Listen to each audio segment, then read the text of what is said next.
ጤፉን ብቻ ነው የምትጠቀሚው ወይስ ገብስ ምናምን ታረጊያለሽ? እኔ ድሬዳዋ ልጅ ነኝ።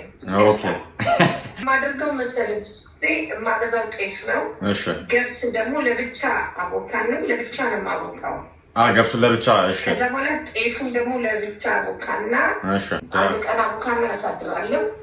በሁለተኛው ቀን ገብሱ ግን አያድርማ። ገብሱ አያድርማ።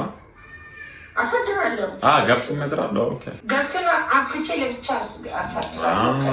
ይሄም ለብቻ አቦካና አስቀምጣለሁ። ልክ አርሲት ከጤፉ ላይ ቀንሽ እንደ አዲስ አበባ እንደ አጥሚት ይሰሩታል አድርገን ሲቀዘቅዝ ነው አዲስ አበባ የሚቀላቅሉት።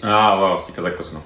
ስለዚህ በደንብ እዚያ ጋር በጣም ማቀዝቀዝ አለብን። በደንብ አቀዝቅዤ ከዛ ያለ ብቻ የተቦካው ገብስ ውሃውን አቅልዬ ደፋን ከዚህኛው ጋር አንድ ላይ ቀላቅለውና አብቀኜ ከድኜ ያስቀምጣለሁ። በማግስቱ ነው የምጋግረው።